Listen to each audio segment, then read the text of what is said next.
Bom dia, ao som dos passarinhos com a natureza e passando ali a trilha sonora dos carros, nós vamos dar continuidade a este passeio maravilhoso sobre como surgiu a Bíblia. Então, é um estudo histórico sobre esta maravilha, essa bênção que é a palavra de Deus no nosso meio. E nós já tivemos dois vídeos, um explicando que antes mesmo da escrita, as pessoas já tinham a fé, e essa fé era passada por meio da tradição oral. Nós vimos que com o surgimento da escrita, essa tradição oral ela começou a ser registrada, se tornando, ao passar do tempo, com muito zelo e com muitos cuidados, ela se tornou uma coleção de livros chamada Taná. E nós vimos que essa Taná, em hebraico, foi traduzida para o grego para compor ali a Biblioteca de Alexandria, porque era uma biblioteca muito famosa que tinha todos os livros do mundo, menos as escrituras sagradas dos judeus. Então o rei do Egito pede para que eles façam essa tradução, e eles fazem a tradução. Essa tradução ficou conhecida, nós vimos na aula passada, como Septuaginta. E agora começa o nosso conteúdo de hoje. A Septuaginta, nós sabemos que ela é a tradução para o grego, então ficou uma em hebraico e uma em grego. A do hebraico com 39 livros e a do grego com 46.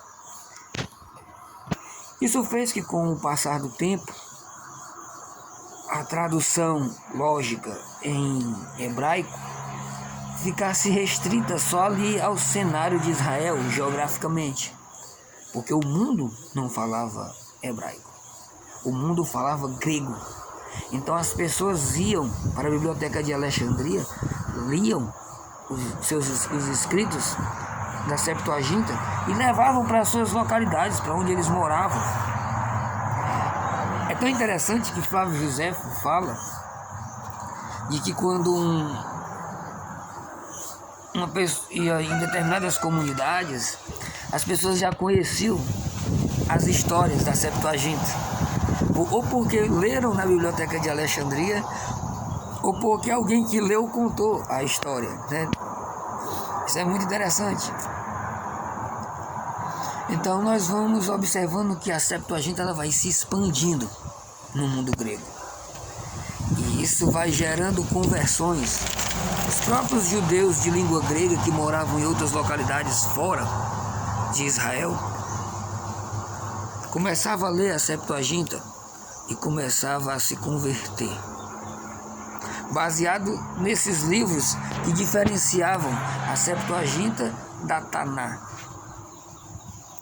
Por exemplo, e aí com curiosidade para você, lê o livro de Sabedoria, capítulo 2, você vai ver lá uma profecia sobre Jesus. E aí, nesse contexto, estava muito recente, eles conheciam recentemente ou a história de Jesus, ouviram Jesus, estava fresquinha o anúncio de Jesus pelos discípulos,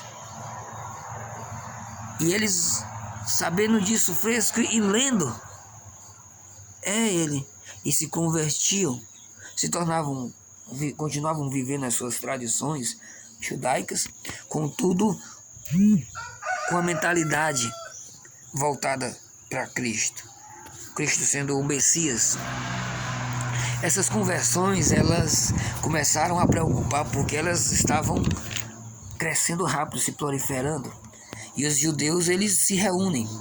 Flávio Josefo conta que essa preocupação com a nova seita crescendo, porque a Igreja Católica surgiu como se fosse uma seita saída do judaísmo, né?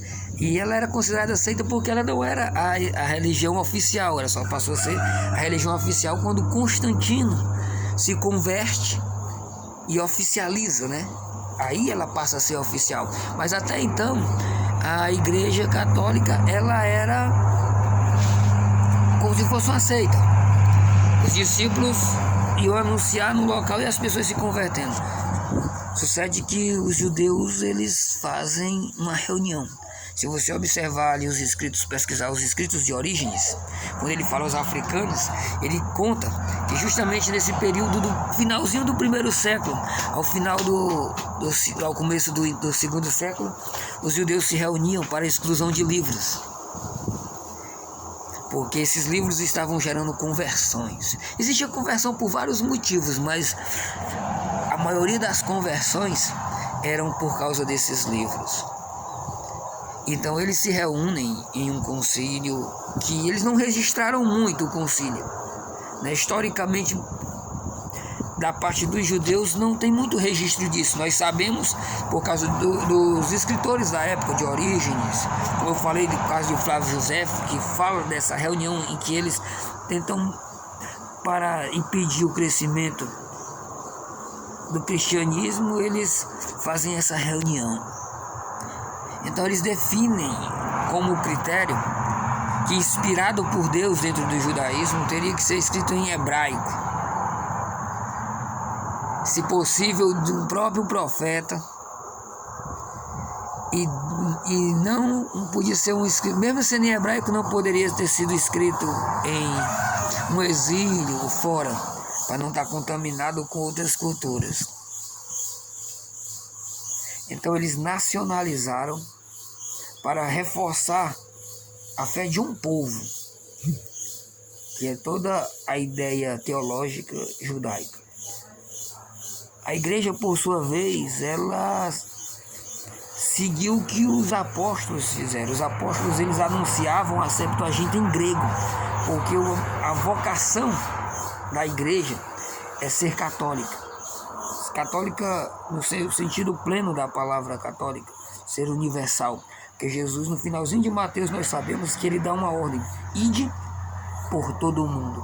Agora, como ir por todo o mundo se o mundo não falava hebraico? Então teria que anunciar no mundo no idioma em que o mundo conhecia. Por isso que nós vamos ver posteriormente os discípulos utilizando a Septuaginta, fazendo referência ao Antigo Testamento, utilizando a Septuaginta. E nós vamos ver aí que a Septuaginta foi o meio de propagar essa catolicidade, essa universalidade da palavra. Então hoje nós vamos ficar com esse Concílio de Jânia. O Concílio de Jânia foi muito importante para definirmos, e você precisa saber, porque hoje em dia muitos protestantes dizem que a Septuaginta só tinha 39 livros. E se tivesse os seus 39 livros, não teria dado a confusão que deu. Não teria dado essa polêmica que se tem hoje de Bíblia Católica e Bíblia Protestante. Na verdade não é nova, porque ela surge antes da Igreja Católica. Nós já vimos isso no livro passado, né? Então, essa polêmica ela deu devido ao crescimento da conversão de judeus para o cristianismo. Um grande abraço e que Deus abençoe sempre.